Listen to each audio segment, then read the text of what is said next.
The Gospel of Mark, chapter 11. Follow along as we read it.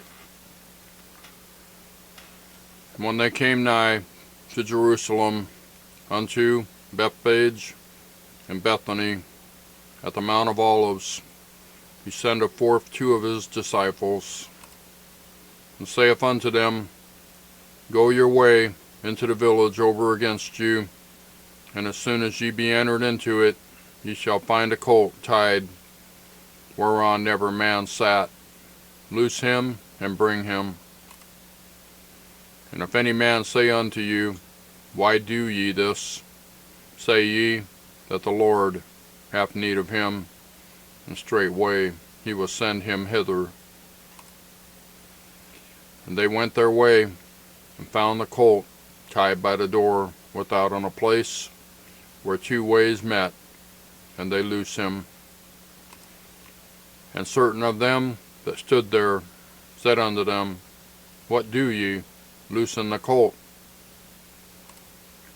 And they said unto them, even as Jesus had commanded, and they let them go. And they brought the colt to Jesus, and cast their garment on him, and he sat upon him.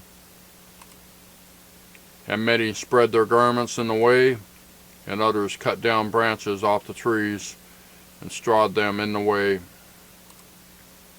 And they that went before, and they that followed, cried, saying, Hosanna, blessed is he that cometh in the name of the Lord. Blessed be the kingdom of our father David, that cometh in the name of the Lord. Hosanna in the highest. And Jesus entered into Jerusalem, and into the temple, and when he had looked round about upon all things, and now the eventide was come, he went out unto Bethany with the 12. And on the morrow, when they were come from Bethany, he was hungry. And seeing a fig tree afar off, having leaves, he came, if haply he might find anything thereon. And when he came to it, he found nothing but leaves, for the time of figs was not yet. And Jesus answered and said unto it, No man eat fruit of thee hereafter forever. And his disciples heard it. And they come to Jerusalem, and Jesus went into the temple, and began to cast out them that sold and bought in the temple, and overthrew the tables of the moneychangers, and the seats of them that sold doves, and would not suffer that any man should carry any vessel through the temple. And he taught, saying unto them, It is not written, My house shall be called of all nations the house of prayer? For ye have made it a den of thieves.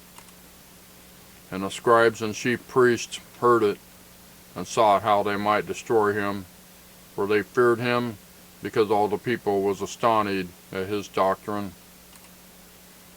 And when even was come, he went out of the city.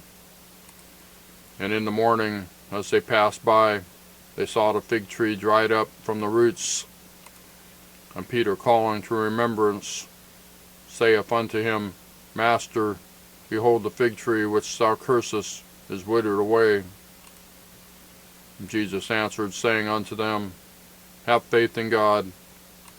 For verily I say unto you, that whosoever shall say unto this mountain, Be thou removed, and be thou cast into the sea, and shall not doubt in his heart, but shall believe that those things which he saith shall come to pass, he shall have whatsoever he saith. Therefore I say unto you, what things soever ye desire, when ye pray, believe that ye receive them, and ye shall have them. And when ye stand praying, forgive, if ye have aught against any, that your Father also which is in heaven may forgive you your trespasses. But if ye do not forgive, neither will your Father which is in heaven forgive your trespasses. Verse 27. And they come again to Jerusalem, and as he was walking in the temple, there come to him the chief priests and the scribes and the elders, and say unto him, By what authority doest thou these things? And who gave thee this authority to do these things? And Jesus answered and said unto them, I will also ask of you one question, and answer me, and I will tell you by what authority I do these things. The baptism of John, was it from heaven or of men? Answer me. And they reasoned within themselves, saying, If we shall say from heaven, he will say, Why then did ye not believe him? But if we shall say of men, they feared the people, for all men counted John that he was a prophet indeed. And they answered and said unto Jesus, We cannot tell. And Jesus answering, saith unto them, Neither do I tell you by what authority I do these things. And that's the Gospel of Mark, chapter 11. Thank you for watching. We'll see you next time.